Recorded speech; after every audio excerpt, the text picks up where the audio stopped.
In every corner of this world, there are truths that ordinary eyes cannot see. Stories whispered in empty corridors, waiting for someone who can truly hear them. This is one of those stories. In an ordinary place, in a school like any other, an 8-year-old girl named Emma Johnson was an enigma. While the other children ran and screamed during recess, Emma talked. She would stop beneath the old tree in the courtyard, tilting her head to the side, as if listening for an answer that came not from the wind, but from something or someone else. To the teachers, it was distraction. To the classmates, it was oddity. To the eyes that only see the concrete, it was pure imagination. An imagination, some said with regret, dangerously vivid. They labeled that difference. They called it isolation. They called it madness. But what no one could even imagine is that what they called madness was in fact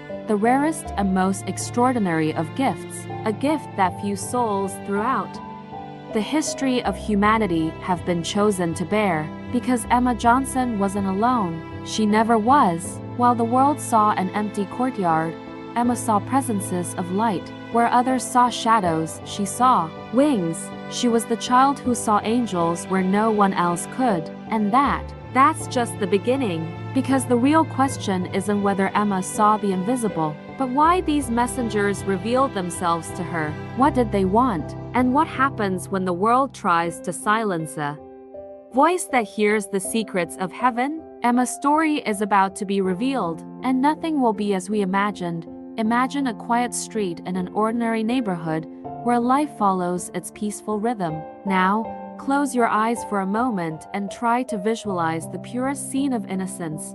A cozy little house with lace curtains and flower pots in the window. It was there, in that peaceful corner, that Emma Johnson lived, a tiny 8-year-old girl with a head of golden curls that seemed to defy gravity and blue eyes so deep they reflected the summer sky, a sky that, you'll discover, she saw in a way no one else could. Within that home, love was the fuel. Emma's mother, Sarah, was a woman of quiet strength. She worked late as a seamstress, and her hands, callous from needles and thread, were the same hands that caressed her daughter's forehead before bed, telling stories of distant kingdoms. She did everything to give her little one the best, and Sarah's greatest treasure was that simple morning ritual, seeing Emma wake up with a smile on her face, as if each new day were the most exciting adventure of all. The routine was a ballet of innocence.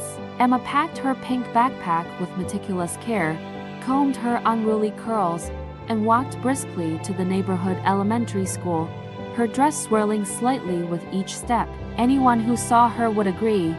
She was the essence of sweetness, a kind child who offered flowers to neighbors and helped her classmates. But if you stopped long enough to look into her eyes, really look, you noticed something that sent a chill down your spine and, at the same time, an immense curiosity. There was an ancient depth in her gaze, a serene wisdom that simply didn't belong in an 8-year-old. It was as if she were guarding the oldest secret in the universe, and that's where the mystery began to unravel. Ever since she could speak, Emma had a habit of talking to herself, or at least that's what everyone thought. She would whisper things quietly in her room, giggle into space, and most intriguingly, extend her hand into the air, palm up, as if about to take someone's hand for an invisible ride. "Who are you talking to, my love?" Sarah asked, with a tenderness that only a mother possesses as she prepared dinner. Emma turned to her without a hint of hesitation,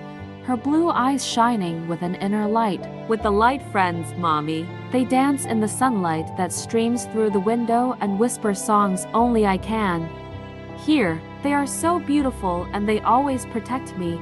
Sarah smiled, a tender and slightly rueful smile, attributing it all to her fertile childhood imagination. After all, what child doesn't have an imaginary friend? What Sarah couldn't yet understand, and what we're about to witness, is that Emma's imagination wasn't an escape from reality. It was an expanded perception of her own. Her daughter didn't invent companions. She saw them. She possessed a rare and forgotten gift, a key to a parallel world of beauty and mystery.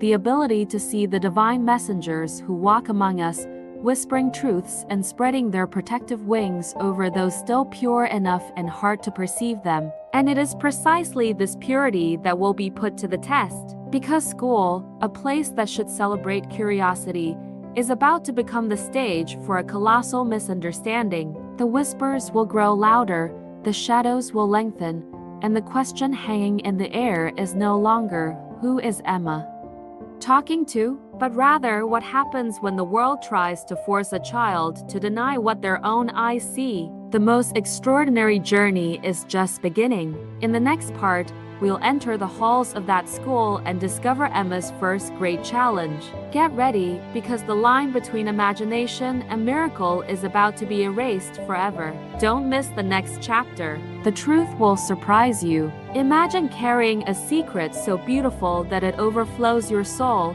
but every time you try to share it, the whole world looks at you as if you're broken. This was the reality for Emma Johnson, an 8-year-old girl whose greatest gift was about to become her greatest cross. The first day of 3rd grade should be about new beginnings, blank notebooks full of possibilities, and the sweet scent of fresh crayons. But for Emma, it would be the day the chasm between her world and ours would open irreversibly. The teacher, Mrs. Williams, was the embodiment of a world that had forgotten how to dream, a rigid woman whose walls were built of rulebooks and whose heart beat to the metronomic rhythm of what could be seen, measured, and touched. She believed in mathematics, grammar, and order. She could never have imagined that morning, her classroom would be invaded by the extraordinary. In the middle of the first lesson, on state capitals, a small, timid hand rose. It was Emma, her blue eyes not filled with doubt, but with calm certainty. "Teacher," said the girl's soft voice, which echoed in the silence of the room, "the gentleman over there in the corner is saying that you have a very kind heart." What followed was one of the heaviest silences a child can experience. The entire room turned in unison to the empty corner Emma had indicated. Chairs creaked. Some students frowned in confusion. There was absolutely no one there except a stack of books and a faded world map. "Emma, stop playing these silly games." "There's no one there," Mrs. Williams snapped, her voice thick with impatience that was already trying to drown out a thread of unease. But Emma, innocent and anchored in her truth, insisted, her eyes shining with the sight only she could witness. "But he is, Professor. He has such a beautiful golden light around him, and he is smiling at us. He says the man you were taking care of, the man with the mustache, is fine and sends his regards."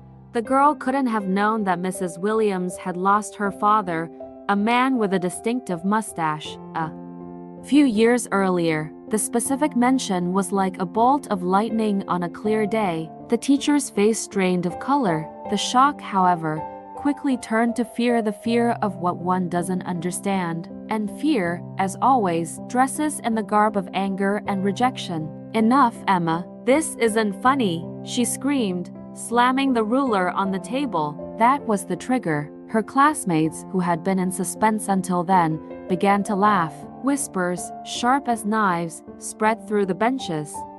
"Crazy. Emma is crazy. She sees people who don't exist." At that moment, an invisible label, yet heavier than any backpack, was stuck to Emma's back. The weird girl label. And from that day on, Emma's school life became a lonely ordeal. With each class, she couldn't contain the wonder that inhabited her world. She mentioned the friends of light she saw around the school. She saw a guardian angel, a figure of pure serenity, beside each child, especially those who were bullied in silence, as if a heavenly presence were comforting them in their most vulnerable moments. She described spiritual messengers walking through the hallways, not with the solemnity of ancient paintings, but with a contagious joy, bringing a sense of peace that she could smell like a perfume in the air. But nobody believed it. Nobody wanted to believe it. The other children, driven by the cruel instinct to reject those who were different, began to avoid her as if she carried an invisible disease. The nicknames multiplied. Ghost Emma, Weird Girl, Crazy Angel. During recess, the height of childhood loneliness, she would sit alone on the swing, chatting quietly with her invisible companions, while the sound of others playing formed a wall of exclusion around her. The situation reached an inevitable breaking point when the school administration decided to call Sarah in for an urgent meeting. The principal's office, with its diplomas on the walls, was a tribunal of normalcy. "Mrs. Johnson, we are deeply concerned about Emma," the principal began, her voice soft and unable to disguise the gravity of her words. "She has constant episodes, hallucinations. She talks to people who don't exist. This is disrupting classes and isolating her from the other children. Perhaps she needs to seek specialized psychological help." Sarah's heart shattered into a million fragments. How could she explain, in that room full of adult logic, that her daughter wasn't sick, but blessed? How could she make those serious faces understand that Emma's sensitivity was a direct line to the sublime, not a flaw to be corrected? She left feeling the crushing weight of a world that wanted to medicate magic. At home, Emma's despair boiled over. Hugging her mother, hot tears streamed down her face, staining the pink dress she loved so much. "Mommy, why can't anyone see my friends?" she sobbed, her voice a mix of pain and profound incomprehension. "Why does everyone think I'm lying? They're real. Mommy, I swear, they tell me such beautiful things about God, about the love that exists in each person. They say Mrs. Williams cries alone at home, but that an angel watches over her too. Why won't anyone listen?" The pressure mounted like a black tide. Teachers whispered and changed their course when they saw Emma approaching. Parents of other students, alarmed by their children's distorted accounts, called the school demanding that their children stay away from the disturbed girl. The principal, unsure how to handle it, finally suggested that perhaps the best course of action would be to transfer Emma to a special school, a painful euphemism for a place where her difference could be contained. The isolation was almost total. The light in Emma's eyes began to dim, overshadowed by the doubt the world insisted on planting in her heart. She began to question herself.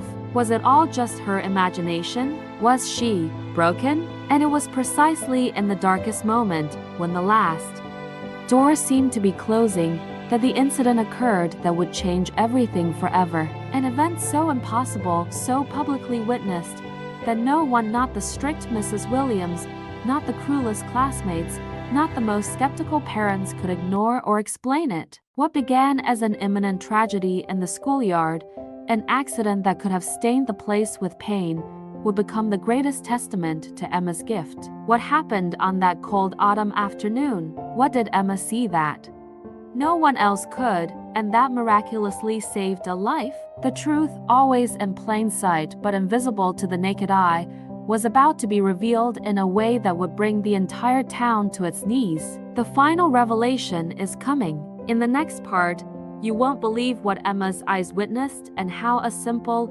invisible act of faith became irrefutable proof that there are more things in heaven and earth than are dreamt of in our vain philosophy. The story is about to take a turn that will touch your heart and make you question everything you thought you knew about reality. Don't miss the conclusion of this extraordinary journey. Sometimes miracles don't arrive with thunderous trumpets or blinding lights. They whisper. They hide in the darkest corners, dressed in the garb of what the world, in its haste, calls madness. What if I told you that the greatest of these whispers saved a life on a simple, gray Friday in October? This isn't just a story, it's an invitation to question everything you believe to be real. Prepare your hearts, because we're about to delve into the moment when the invisible became the only anchor for a boy on the brink of the abyss.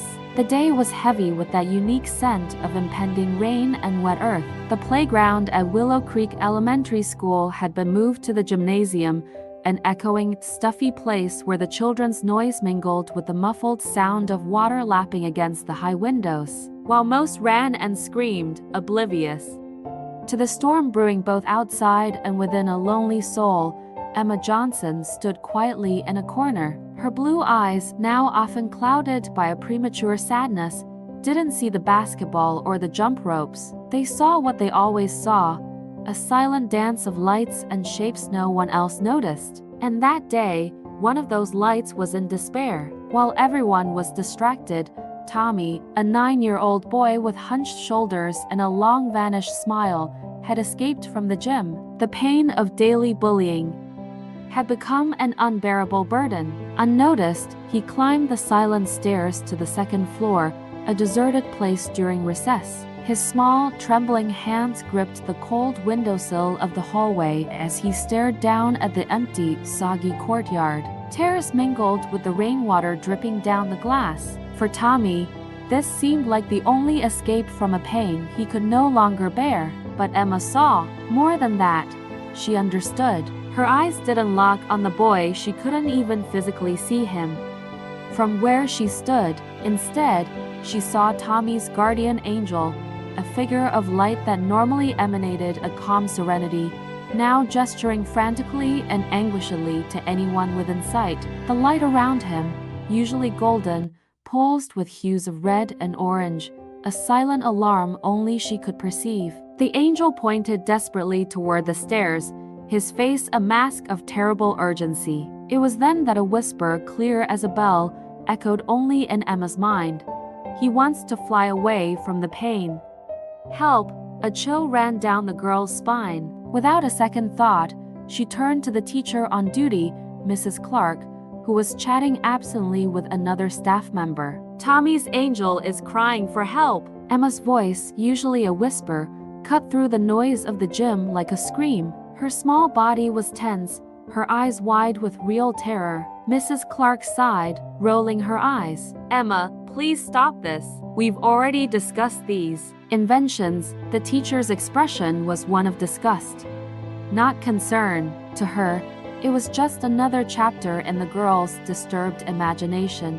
But Emma didn't back down. The vision in her mind was too real, too urgent. "He's at the window, up there. The angel is saying he wants to fly. Please believe me." Her voice was filled with such genuine, raw desperation that for a second it made one or two children stop playing. No one moved. The looks she received were of irritation and embarrassment. "Crazy," someone whispered in the background. Emma's credibility had been so eroded that her life or death warning was treated as an inconvenience.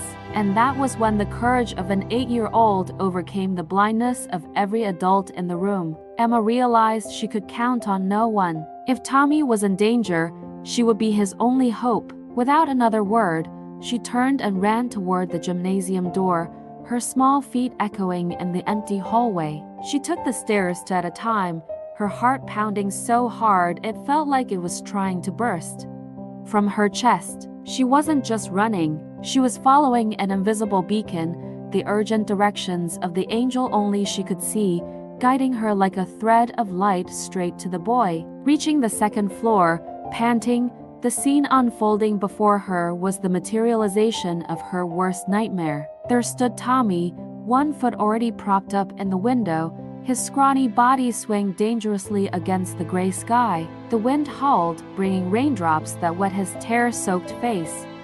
"Tommy, no!" Emma's scream wasn't one of panic, but a firm command, carried with an authority that wasn't hers. The boy turned, startled by the voice. His eyes were red, swollen, and filled with heartbreaking pain. "Nobody loves me, Emma." Her voice was a thread, almost carried by the wind. "Everyone laughs at me. I'd better go." Emma approached slowly, her voice incredibly calm, as if repeating words she heard from a very deep place. "That's not true, Tommy. Look there." She pointed to the empty space beside him, but her eyes saw a majestic presence. "Your angel is here. He's crying because you're hurting so much. He tells you that you are deeply loved, that your life has a beautiful purpose, that God has wonderful plans for you. Plans that include you staying here."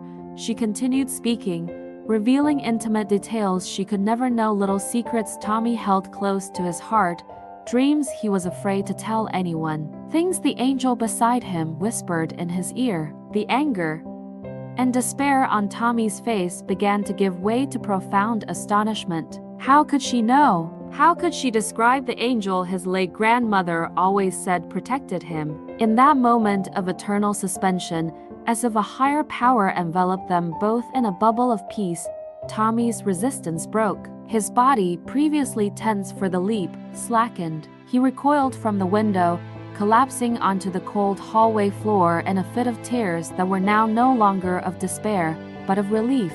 Emma rushed to him, and they embraced, two small souls against the world, united by a heavenly secret. And as they wept together, Emma glanced over Tommy's shoulder. The guardian angel, now enveloped in a serene golden light, was no longer panicked. He looked at Emma, and for the first time, she saw a smile not just of gratitude, but of recognition. A smile that said, "Thank you for listening, but what then?" What happened when the teacher, alarmed by Emma's disappearance, went upstairs and found the two of them embraced on the floor, the window dangerously open? How did the school, which had so rejected her, react to the fact that the crazy girl had just prevented a tragedy based on information she couldn't possibly have? Emma's life was about to change again, but this time, the whole world would be forced to wake up. Revelation is coming. In the next part, you'll witness the impact of this miraculous event. How parents, teachers, and even the local press reacted when the truth came out. Was this enough for them to make peace with the unknown? The story is about to take an even more surprising turn. Don't miss the thrilling conclusion of this chapter that proves that sometimes the greatest reality is the one we can't see. The silence on the second floor was heavy, broken only by the muffled sound of rain against the windows and Tommy's convulsive sobs as he found refuge on Emma's shoulder. It was into this almost sacred scene that the teacher, Mrs. Clark, finally arrived, panting, alarmed by the girl's disappearance. What her eyes registered, however, was not a playful scene or another of Emma's fantasies. It was the crystal-clear image of a discrete miracle. Two children united by pain and a comfort that came from an unseen source. Tommy, through tears and trembling sighs, didn't hesitate. Looking at the teacher with heartbreaking sincerity, he told her everything, every word, how Emma had appeared like a guardian angel at the very moment he needed her most, how she had repeated secrets he held deep within his soul, things no one could possibly know. The news spread through the school not as a rumor, but as a silent earthquake. For the first time, people didn't look at Emma with disdain or pity, but with respect mixed with the deepest bewilderment. Someone was finally paying attention to the content of her visions, not just their strangeness. She wasn't a girl who saw things, she was a girl who, through these visions, channeled messages of love, protection, and a tangible hope that had just saved a life. The incident forced even the most skeptical to pause and reconsider everything they thought they knew.